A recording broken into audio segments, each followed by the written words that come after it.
But right now, we turn to Congressman Trey Gowdy, the head of the House Oversight Committee, who is in Greenville, South Carolina this morning.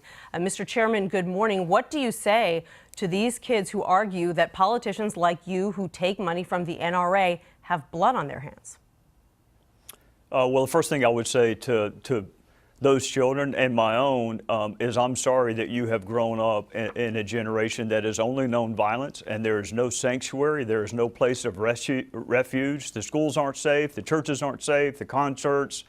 So I applaud their activism. I would encourage them to look at three components: the shooter himself, the instrumentality, and then any form of mitigation, whether it is magazine capacity, whether it is the speed with which the projectile is expelled. But you have to look at all three. You have to look at the shooter, and you have to look at the instrumentality by which that shooter is killing people. I applaud their activism, and if I were them, I'd be as angry as they are. When you talk about instrumentality, are you suggesting that weapons that can kill or injure many people in a short period of time should be more restricted than they are now? Well, you can certainly look at that, but of course, Nancy, some of the more heinous mass killings we've had involve semi-automatic pistols. And I have had people, when I was a prosecutor, kill with all manner of instrumentality, from shovels to bricks to rope to hands. You're equally dead. But you can't kill 500 people. Wait a minute, Congressman. In Las Vegas, the shooter was able to injure 500 people in minutes. You can't do that with a shovel or a brick. No, you cannot, and that's why I say you should look at the instrumentality and magazine capacity and the speed with which the projectiles, including bump stocks. But you also have to look at the shooter. And Nancy, in almost half the instances of mass shootings, there was notice provided to someone that the person was going to do what he ultimately did. In school shootings, almost 80% of the time there was notice provided. So you have to look at all of it. If you only look at the instrumentality and you don't look at the person who's pulling the trigger, then I think you're doing a disservice to everyone who wants to see an end to killings, including mass killings. So I think what these kids are saying is we have looked at all of these things, we just haven't done anything. Why, for example, hasn't Congress taken action on bump stocks? This is something that both sides agree should be curtailed. If you're saying that we need to make it easier for law enforcement to step in when someone exhibits symptoms of violence, why don't we make it easier for them to do that? Well, you could impose a duty to disclose. We have it in other categories of law. You could impose a lawful duty to disclose if you hear that someone is planning to do something. In the shooting in Florida, you didn't need a duty to disclose. People did come forward and put the FBI on notice.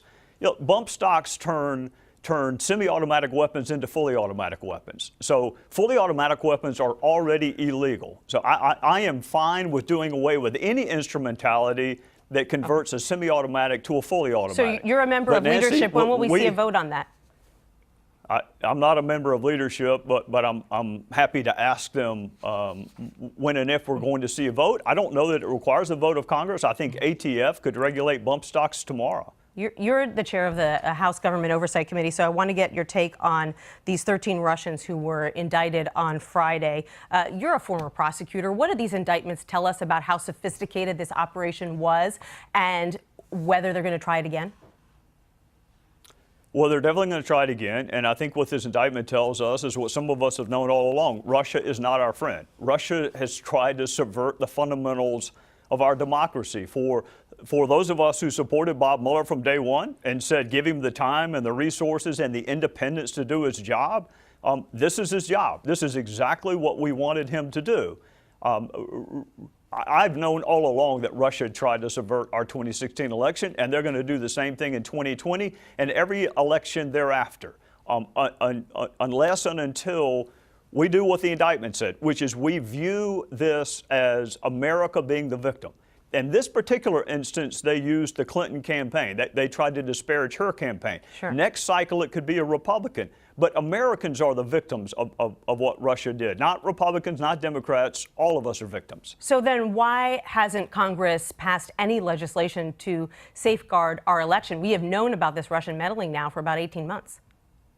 You're right. Congress doesn't regulate state elections. And Jay Johnson, whom I've been critical of in the past, tried to put the states on notice in the fall of 2016.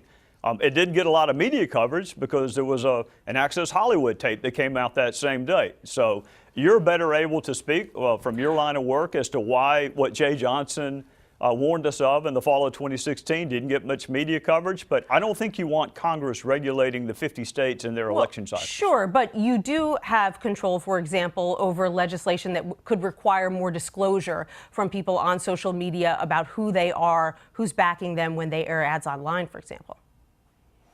Yeah, and I had that conversation with the three media giants. You and I just got through discussing the Second Amendment. This is the First Amendment. I ask Facebook, I ask Twitter, I ask all of them, how does a functioning democracy benefit from false information?